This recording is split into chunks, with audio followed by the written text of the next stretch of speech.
você esteja aproveitando o evento, esteja maravilhoso. Queremos a avaliação de vocês, inclusive, lembrando, por favor. Gostaria de apresentar os anfitriões desse nosso painel, que estão aqui para falar de um tema que é muito importante para o IDES, que são territórios e comunidades, sonhar e transformar. Para moderar essa conversa, a gente tem aqui a Selma Moreira, que é conselheira queridíssima do IDES. Lá no IDES a gente se chama de querides.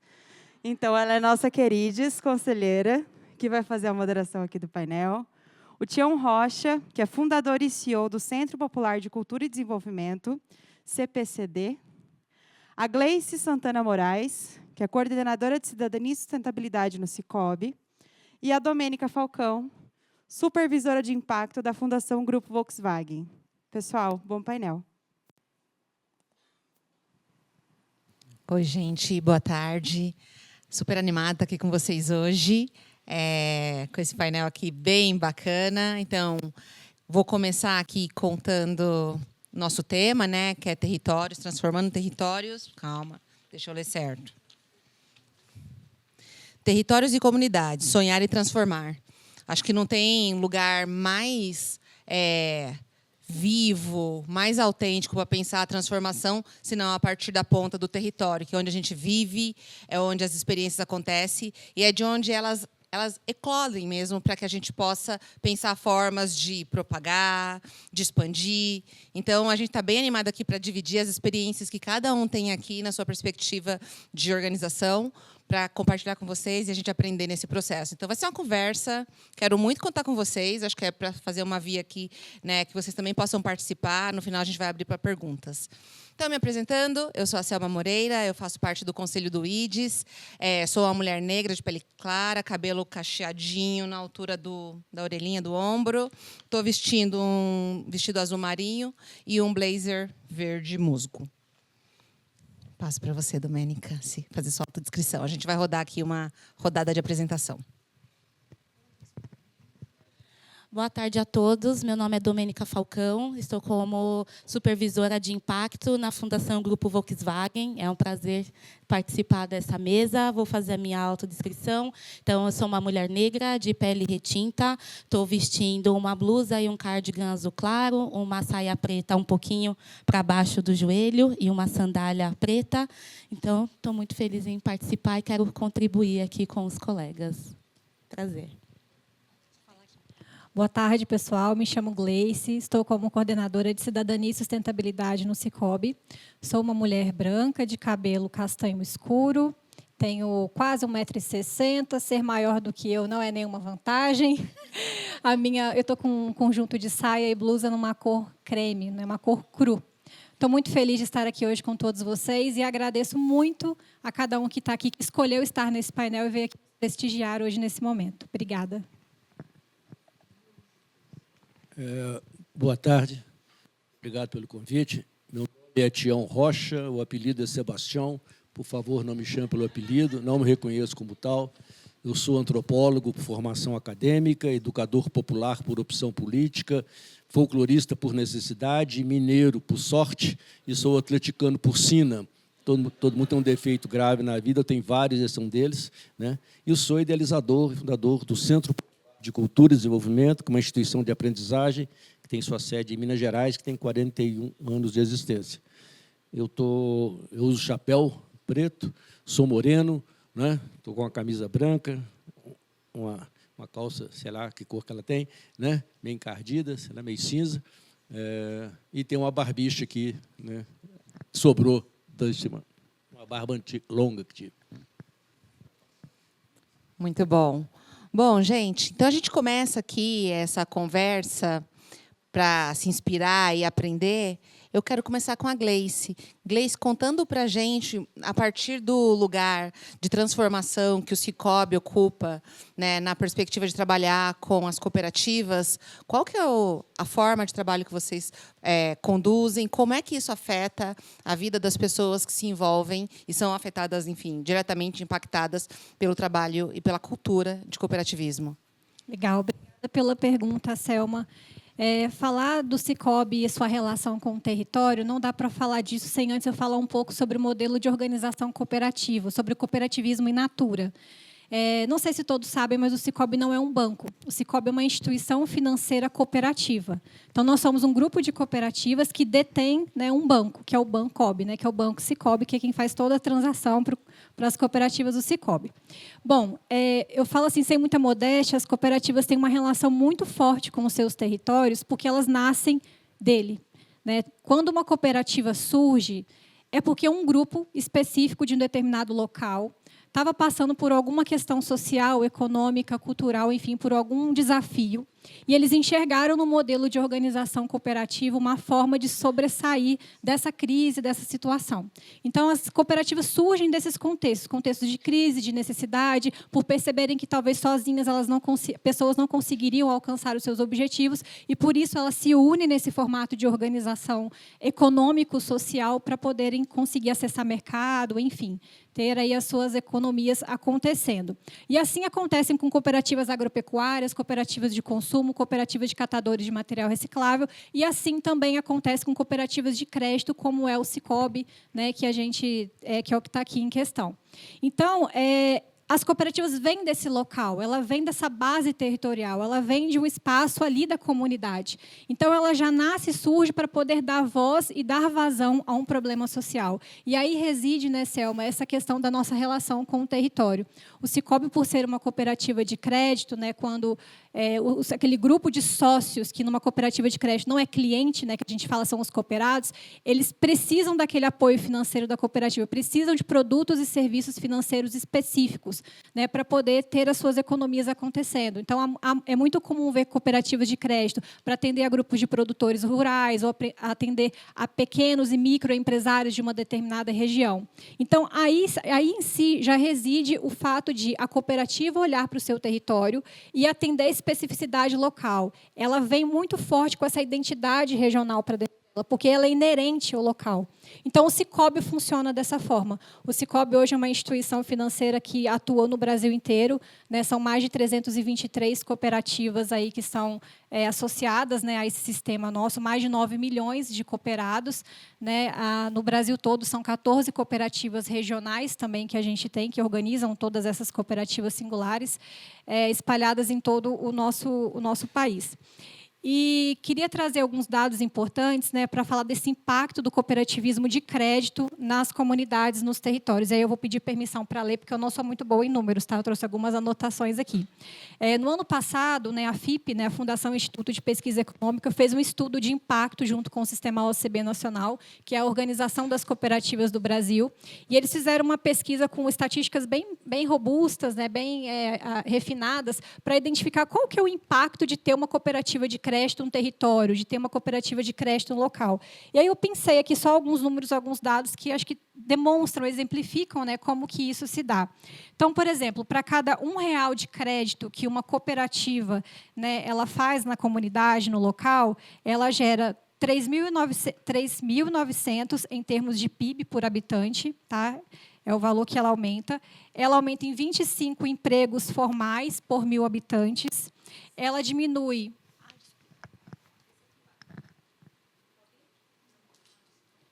Som? Melhorou? Ótimo.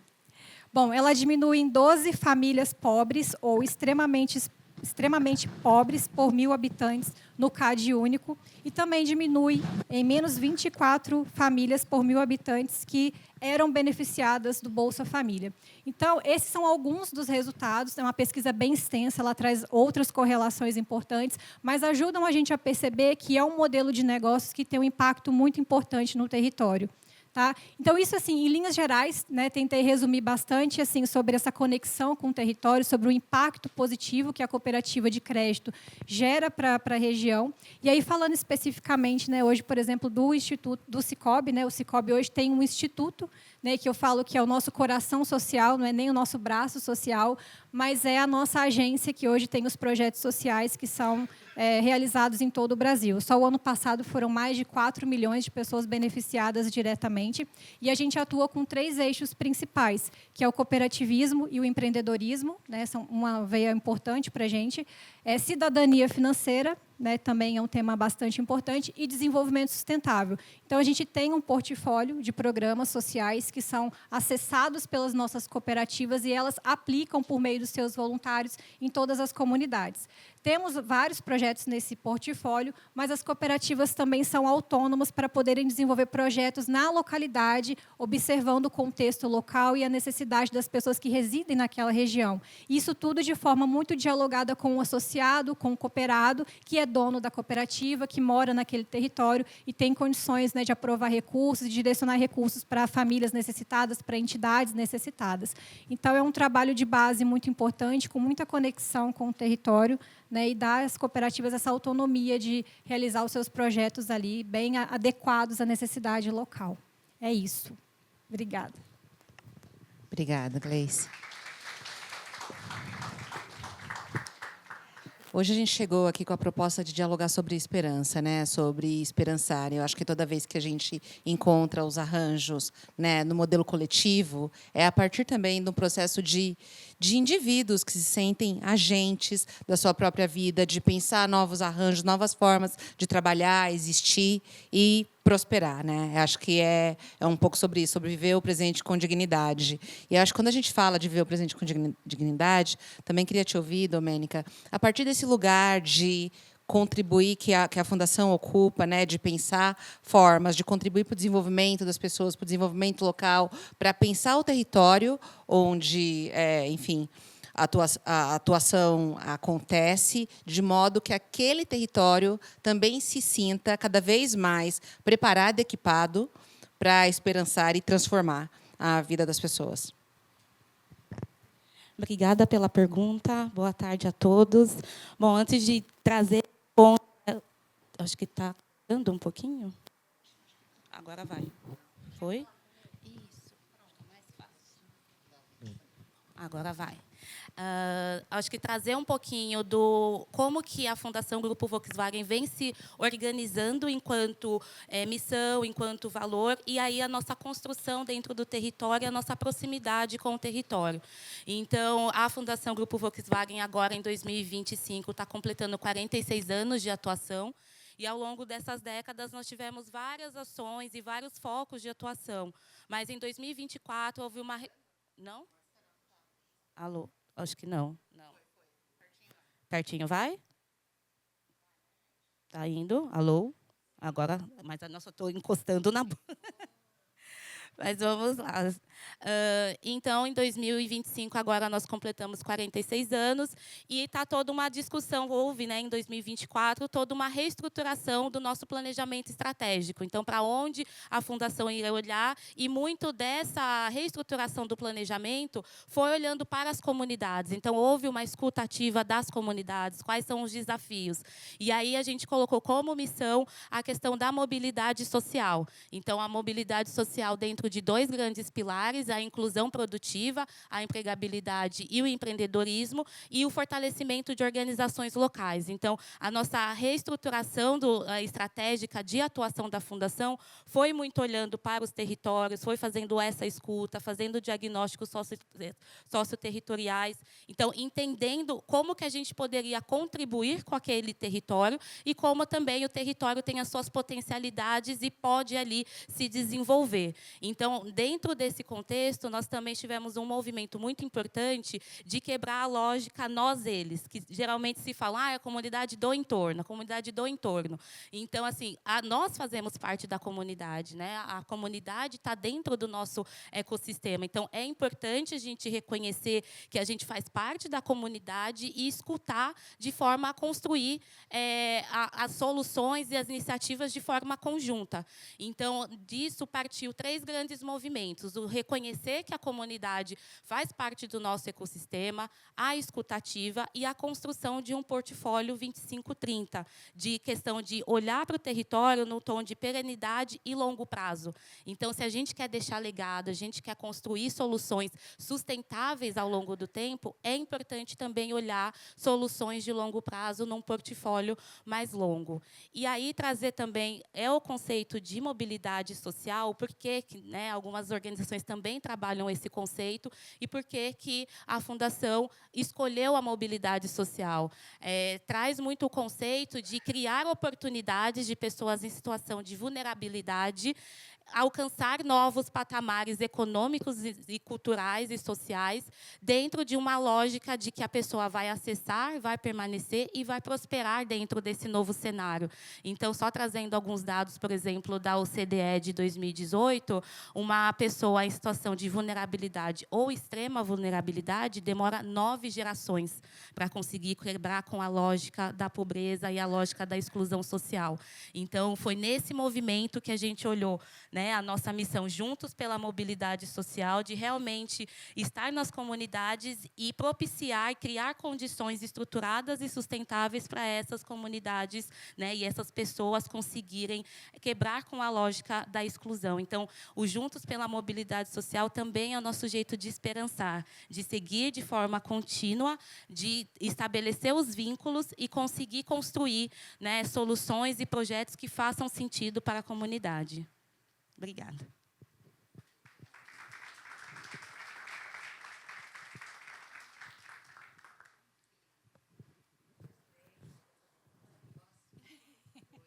Vamos emprestar uma dança de microfones. Bom, posso até voltar para um tom mais suave. Uma mocinha. Bom, super bacana te ouvir. Eu acho que é sobre isso, né? Assim, quando a gente fala de sonhar, de mobilidade social, a importância e o quanto, quando a gente se sente dono, empoderado, com agência, com propriedade para entender a nossa capacidade real de agir, de fazer. E, no fundo, o fato é que todos nós, né, temos essa capacidade. A gente só precisa descobrir como é que está a nossa semente. Talvez desaprender muito do que a gente foi ensinado a vida toda. E eu acho que nesse lugar, né, de como é que a gente se encanta, como é que a gente desaprende, como é que a gente cria novos processos, eu queria passar a palavra para o Tião, né, o nosso contador de caos mais interessante aqui da mesa, mais experiente, para dividir com a gente também a esperança. Nos ajudar a ter esperança também, mas eu acho que dividir um pouco a experiência, né, do que foi a criação do CPCD. Quando eu encontrei o Tião aqui na mesa confidenciana, assim, eu tietei muito, porque era uma das pessoas que, quando eu comecei a trabalhar na área, eu olhava e falava assim, que incrível, que demais, como conseguiram pensar numa organização desse lugar? E eu acho que é isso mesmo, assim, é criando algo que faz sentido para crescer, germinar, revigorar. E agora é com você. Nos encante. Muito obrigado pelas palavras. Só 50% é mentira, o resto ela inventou. Né? É bondade mais do IDES, dos amigos. Quando você coloca esse tema, né, territórios, comunidades, sonhar e transformar, né, isso para mim é muito forte. E quando você traz o verbo do esperançar, né, que eu acho que a gente precisa de conjugar no presente do indicativo, né? Nós esperançamos. E essa palavra que precisa estar no dia a dia, né? A gente recupera isso lá em Paulo Freire, que saiu da pedagogia do oprimido, passa pela pedagogia da esperança para chegar na pedagogia da autonomia. Né? Esperançar não é esperar, é ir ao encontro do não feito ainda. Né? E eu fico mais feliz ainda porque o Papa, né? Aquele argentino que eu morro de inveja deles, né? Porque tem um argentino que virou Papa, né? Papa Francisco, ele fez uma autobiografia cujo título chama-se Esperança. É um livro fantástico, né, onde ele traz essa ideia que está sendo colocada aqui, conjugada aqui nesses dias. E quando se fala, então, nesse esperançar da busca do não feito, né, de como a gente constrói caminhos novos para resolver os velhos problemas e como é que a gente cria jeito novo de enfrentar o mundo, como ele se apresenta, com os desafios que nos aparecem. Nós fomos treinados e acostumados a dividir o território e a comunidade em pedaços, fatiar. Um pedaço vira entregue para o poder público, primeiro setor, outra parte vai para as empresas, segundo setor, e a outra parte, o que sobra, vai lá para o terceiro setor. Essa lógica é muito legal, muito bacana, como tese, né, de sociologia, ou como diria o Darcy Ribeiro, para vagabundagem acadêmica, porque não resolve nada e a gente acostumou a terceirizar o fracasso. Isso é culpa do governo. Não, eu pago imposto, se ele não faz, é culpa dele. E aí a gente fica só na terceirização. E eu percebi, né, que, enquanto a gente continuar falando nisso, nós não vamos resolver nem os antigos e muito menos os que estão para frente. E há alguns anos que eu pensei o seguinte, a gente precisava de criar um outro setor, né, o setor zero. E o setor zero não é comandado nem pelo político, nem pela economia, nem pela sociedade, e pela ética. E, por uma questão ética, nós podíamos zerar os déficits. Se juntar todos por uma causa, e essa causa for ética, como é que a gente mobiliza para resolver as grandes questões que nos afligem? Então, a ideia do setor zero, né, que orienta o trabalho do CPCD, é de se pensar, né, a causa como aglutinadora. Né? Quais são as causas? Né? E aí, o setor zero, você pode criar um placar de 5 a 0. Fome zero, degradação ambiental zero, analfabetismo zero, violência contra a mulher zero, corrupção zero. Está bom, né? 5 a 0 está um placar razoável. A gente tem um projeto para a vida inteira, mais 15 dias, se nós juntarmos tudo. Como é que isso veio? Veio a partir de muitas experiências e vivências. Na minha experiência em Moçambique com os macuas, eu aprendi com eles que, para educar uma criança, é necessário toda uma aldeia. Então, nós devíamos ser convocadores de aldeia, né? Não só para educar uma criança, para educar todas as crianças, não deixar nenhuma para trás, resolver todas as questões ambientais, as questões climáticas, todas as encrencas que estão aí. E só pode fazer isso com esperançar quando você olha para esse futuro possível, né? Como se foi a utopia do Eduardo Galeano. Você olha, ela está lá. Você caminha 10 passos em direção, ela anda mais 10 passos para diante. Você corre 100 metros, ela corre mais 100 metros. Você fala, poxa, eu nunca vou alcançá-lo? Não é para alcançar, né? A utopia é para te referenciar. A esperançar é buscar sempre o caminho não feito ainda e não deixar ninguém para trás, e não perder ninguém. E como é que a gente faz isso? É quando você pode olhar para um território e você pode olhar de duas maneiras. Você pode olhar um território pelo lado vazio do copo, isso está medido, né? Isso chama-se IDH, média carência, na economia, na renda, na expectativa de vida, na educação, na saúde. Quando você tem um projeto baseado em IDH, a solução está fora do copo. Você está olhando o lado vazio. E aí, você manda para esse copo, para esse território, aquilo que você acha que ele precisa. Só que não dá rima, não mistura, porque você deixou de aprender com o território, né, o que ele tem. O que ele tem não é lado vazio, não é IDH, é IPDH. Qual que é o índice de potencial de desenvolvimento humano que existe em todo e qualquer território? Todo, sem exceção, que é a capacidade de acolhimento, de convivência, de aprendizagem e de oportunidade. Se você pegar as iniciais dessas palavras, criar a palavra ação. Como é que você age pelo lado luminoso? Se você chega em qualquer território e convoca as pessoas para uma causa e convoca cada um dar o melhor de si, pronto, nós já temos uma razão para viver e para transformar efetivamente. Essa ideia, né, é o que a gente vem falando e pensando, né, como é que se junta capital, né? Capital bancário, capital de tecnologia, capital social, né? Tem que pegar, né? O capital financeiro é medido em dólar, em ouro, em euro, o que seja. E o capital social, né? Em filantropia, mas, fundamentalmente, numa moeda que eu chamo de sol, de solidariedade. As pessoas dão solidariedade, recebem solidariedade. É troca de solidariedade. Aquilo que nós escutamos na palestra anterior, quando falava da filantropia como um ato de amor ao outro, né? E você não ama o amor, você ama o amor do outro. É na relação com o outro, na relação da solidariedade. Então, quando você constrói um capital, você percebe que isso pode ser um pano de fundo, de aglutinador, de caminhos novos para resolver velhos problemas. Essa é a experiência, né, que a gente vem tentando, e a Flávia está aqui, que é gestora lá do Fundo Jequi, no Vale do Jequitinhonha, né, uma das regiões mais pobres do Brasil e do mundo, já esteve entre os 10 maiores bolsões de miséria, que sempre foi exportadora de gente para mão de obra, para o trabalho semi-escravocrata no corte de cana, e que vivia do ostracismo. Então, quando nós começamos a trabalhar lá, eu tinha duas leituras. O lado vazio já estava mapeado, eu queria mapear o lado cheio, pegar os pontos do doce e convocar essas pessoas. Então, fui, pouco a pouco, juntando esse capital e trazendo as pessoas para desafios próprios, né? Como é que a gente faz para tirar os meninos do analfabetismo? Já que mais de 96% dos meninos que frequentavam a escola pública, depois de 8 anos, continuavam semi-analfabetos. Aí nós criamos uma UTI educacional, né? Ou seja, para levar os meninos da morte cívica, da morte cidadã, vale tudo preservar. Da vida e a ética, vale tudo para salvar uma criança. Isso foi uma mobilização de todos, cada um deu o que tem. Né? O que tem pode ser um pouquinho, não é o que ele tem, é tudo que ele tem. Isso é 100% do capital social dessa comunidade. E assim nós conseguimos tirar todos os caminhos. Então, eu acredito muito nessa possibilidade do esperançar como essa busca permanente do não feito ainda. Obrigado.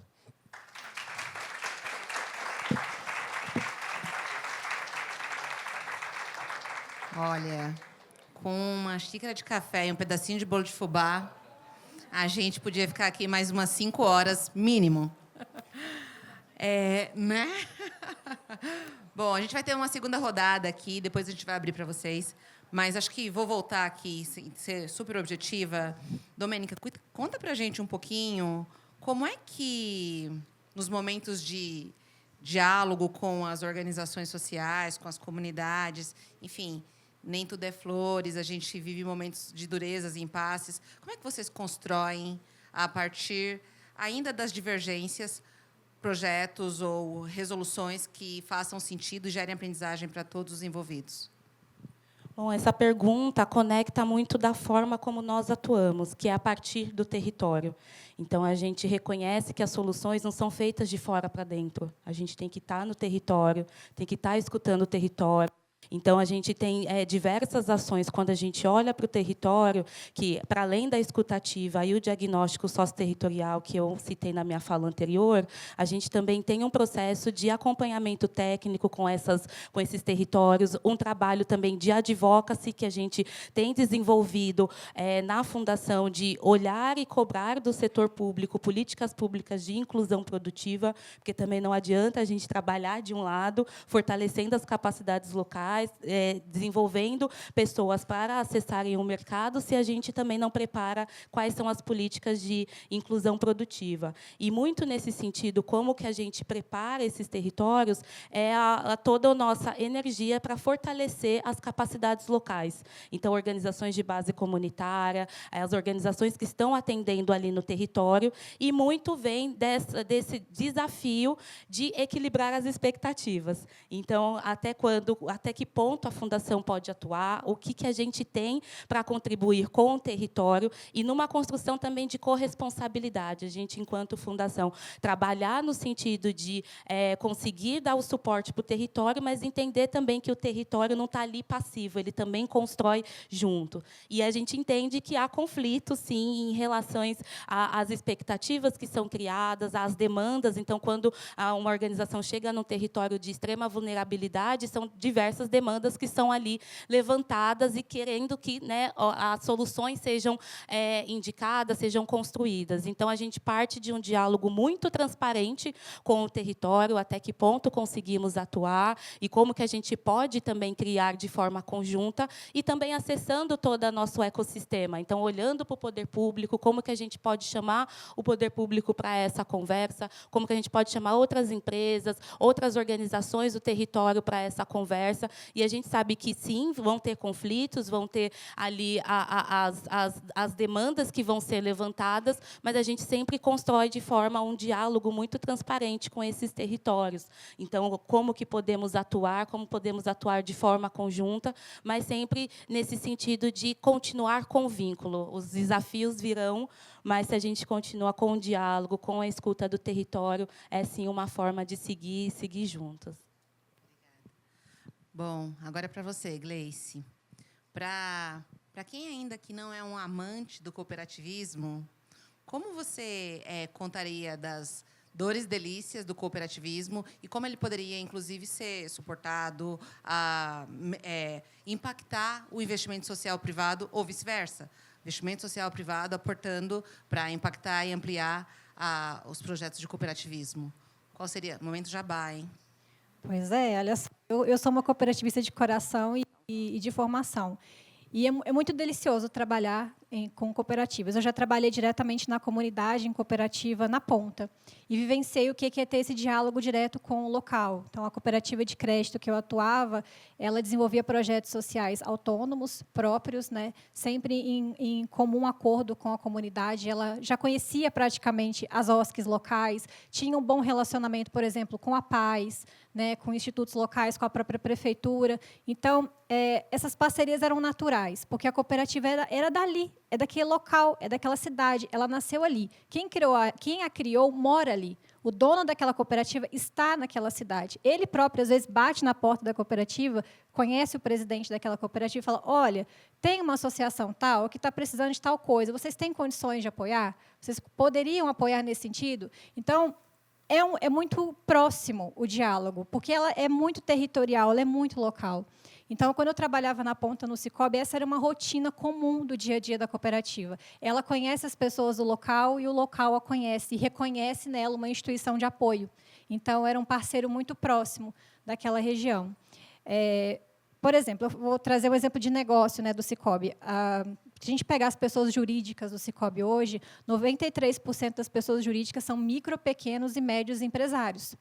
Então, não tem como uma cooperativa no local que sabe que o seu público é esse, não desenvolver, por exemplo, produtos financeiros adequados à vocação econômica local. Ela precisa desenvolver um crédito específico para esse público, ela precisa desenvolver, enfim, produtos, serviços específicos. E aí eu estou falando de gerar uma economia, gerar um desenvolvimento social, não só pessoas carentes também locais, mas também do pequeno produtor, que às vezes é um empreendedor individual, às vezes é um sócio, é alguém que, às vezes, que depende de uma lei de incentivo fiscal para poder acontecer, aquele comerciante que está ali no dia a dia, que também precisa de desenvolvimento. Então, a cooperativa ela não gera só o investimento social propriamente dito, ela gera um valor social um pouco mais amplificado quando ela desenvolve, gera renda, emprego, ajuda o pequeno a se reerguer. Outro exemplo, não dá para falar de uma cooperativa que tem como os seus fundadores, da sua natureza, ser produtor rural, lá da agricultura familiar. Ela vai naturalmente desenvolver produtos que atendam à vocação econômica daquele território, para aquele produtor pequeno, para aquele produtor da agricultura familiar mesmo. Então, veja só, não é só investimento social privado que o Sicoob faz muito bem, faz por meio do seu instituto, mas é também uma forma de olhar para o cooperativismo mais amplificada. A geração de valor social dele é um valor social de renda, de qualidade de vida, de investimento social privado também. Então, eu acho que eu falo até que é uma esfera mais da sustentabilidade, como uma organização sustentável, que tem uma predisposição pela sua natureza de base democrática, de autogestionária, de gerar esse valor. A cooperativa ela não visa lucro pela lei, né? Realmente ela não visa lucro, ela distribui a sua riqueza, né? Então, eu acho que isso é muito interessante, né? Eu falo que eu que trabalho no cooperativismo é muito fácil falar de propósito, falar, né, disso dentro do cooperativismo, porque eu acho que é um movimento muito genuíno de desenvolvimento de território. Bom, a gente que vai aprendendo e descobrindo novos modelos, né? Eu acho que a gente teve aqui um tantinho, Tião, falando, e a palavra vai voltar para você agora, Tião. A partir do que vocês, né, vieram por décadas desenvolvendo e trabalhando ali no interior de Minas Gerais, o que você traria aqui como aprendizados, processos inspiracionais, para que outras fundações, filântropos e organizações comunitárias pudessem se inspirar e seguir transformando territórios e promovendo mudanças que sejam, de fato, significativas para as pessoas que vivem nesses lugares, né? E que desejam que esses lugares sejam os lugares prósperos, né? Cheios de saúde, de vida. Enfim, a gente queria mais um cadinho doce. Um bocadinho. Boazinha, assim. Não, eu acho que esse é um grande aprendizado, um aprendizado permanente. Se observar que todos os projetos sociais da década de 70, que eram enunciados, né, de transformação, de melhoria, todos tinham o mesmo objetivo. O objetivo é melhorar a qualidade de vida das populações carentes lá do norte de Minas. Só mudava o local. Melhorar a qualidade de vida da população do Nordeste. A qualidade de vida é boa aqui, nós temos que levar a qualidade de vida para o outro. Eu tinha uns amigos paulistas, falei, vocês são corajosos, hein? Melhorar a qualidade de vida lá, até parece que vocês detêm a melhor qualidade de vida, né? Para com isso, né? Claro que não funcionava, porque todos eles partiam do mesmo, levar para o outro aquilo que você acha que ele precisa e que você sabe, porque você foi orientado, estudou, universidade, né? Você leva, só que não dá liga, não dá samba, não dá mistura, e aí não funciona. A quantidade de projetos sociais que fracassaram ao longo dos anos e anos e anos. E o que a gente percebeu, que a primeira questão era um pouco de humildade, né? Humildade não faz mal para ninguém. É chegar num território, primeiro, aprender o território. Aprender o que as pessoas sabem, fazem e querem. E se você for um educador comprometido, você vai fazer uma leitura tão densa para aprender a cultura dessas pessoas, dos seus saberes, dos seus fazeres, dos seus quereres. E, a partir daí, identificar os pontos do doce. Aonde é que está? Como é que eu posso juntar esses talentos que estão ocultos, nem sabia o que tinha, para determinadas causas. Pequenas coisas, pequenos nadas, mas que são transformadores, que mobilizam as pessoas a sair do lugar, e não terceiriza e joga nas contas. Então, esse exercício é fundamental.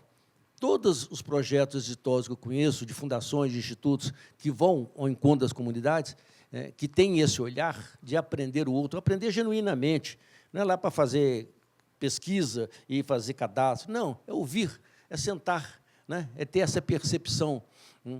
Eu digo que o bom educador, um bom agente de transformação social, um dia vai chegar no seu território, ele é capaz de fazer uma leitura tão boa, tão densa do outro, que um dia ele é capaz de diferenciar piscadela de piscadela.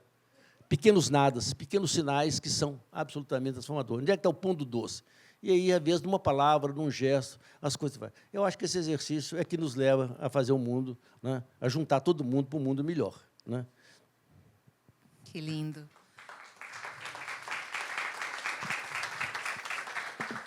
Eu estou aqui, né? Estou vivendo isso aqui. Vocês também, mas eu estou com o microfone. Então, eu estou vivendo aqui, dividindo.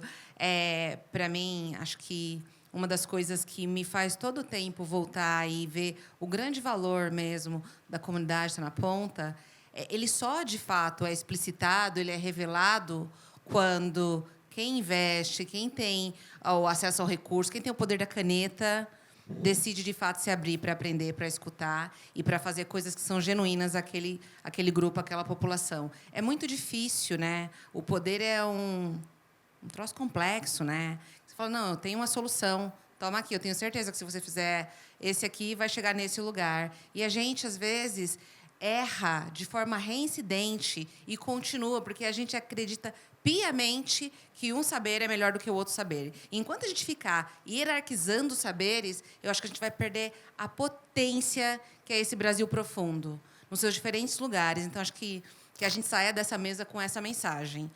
Agora, temos espaço para 3 perguntas. Então, tá. Tem mais algum? Um de cada vez. Então, fechou. Vamos aqui, gente. Primeiro, sim. Eu sou Robson Melo, da Fundais, venho do Espírito Santo. A ficar em pé? Ixi, com a licença de vocês. Então, primeiro, uma satisfação enorme reencontrar Tião. Tião já ensinou para mim lá uns 30 anos atrás. Tião. Os nossos cabelos ainda eram menos brancos. Então, Tião, eu colocaria 3 frases que, naquele nosso tempo, a gente circulava com elas. Uma era de Frei Beto, que dizia que a gente só tem o coração onde nossos pés nos levam.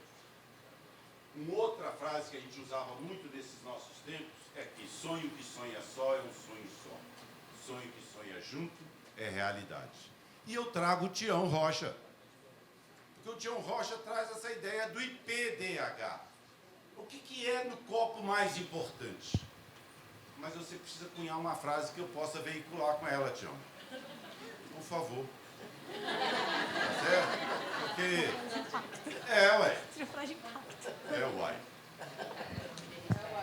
E aí eu pego o gancho também, Tião, para me referir ao cooperativismo, porque, com a licença poética que o Tião vai me dar, certamente, de que, usando um pouco dessa fragmentação que a gente faz na sociedade, né? Primeiro setor, segundo setor, terceiro setor, não é a título meu, eu li num livro de cooperativismo que vocês são o setor 2,5.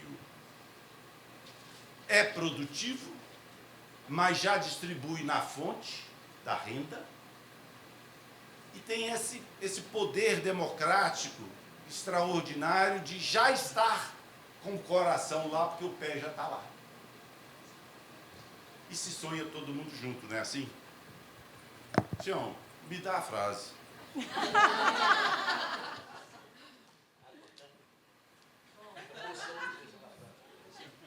Talvez não saia uma frase. Eu vou, então, rodar aqui para a gente fazer... Tem mais algum? Ah, desculpa. Perdão, não vi.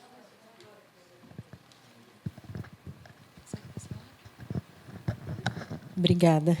Meu nome é Fátima, eu sou do Vertentes, é um ecossistema de saúde mental. Várias organizações sociais que atuam há décadas e resolveram se unir para justamente potencializar a atuação em advocacy, influenciar a política pública e também multiplicar recursos para outras organizações. A minha pergunta é, a gente ouve em vários fóruns soluções que são muito interessantes, que é de ouvir, né? Principalmente a Domênica falou, a gente precisa ouvir para poder falar em solução, para poder falar em pensar junto uma solução. Quando a gente fala de saúde mental, não necessariamente isso está posto, mas ele está implícito, porque quem tem questões de saúde mental não trabalha igual, não produz igual, não vive igual, não ama igual. E isso é uma questão, né? A gente tem foco em criança, adolescente e jovem, porque acredita que é importante isso para a gente ter um futuro possível. Mas eu queria saber de vocês como é que esses temas transversais, eu trago aqui um tema que eu trabalho, mas como é que esses temas transversais, que eles são tão estruturantes para poder estar no cooperativismo, para poder atuar nas cooperativas, enfim, na vida, como é que isso perpassa no planejamento de vocês, né? Como é que esses temas aparecem e como é que vocês absorvem demandas como essa? Era isso que eu queria saber. Obrigada. Obrigada, querida. Bom, então eu vou aqui somar na consideração que ela acabou de trazer para ouvir, né, como é que se constrói soluções. Eu queria adicionar coisas que são, né, tão importantes desse caldo que é o Brasil, que diz respeito à diversidade, que é regional, que é racial, que é de classe. Então, eu queria muito que vocês trouxessem nessa construção de fala final, 2 minutinhos para cada um, mas um pouco de como é que vocês olham para o que é a diversidade mesmo, que implica viver. E viver em comunidade, construir soluções que atendam aos diferentes públicos. Posso começar por você, Domênica?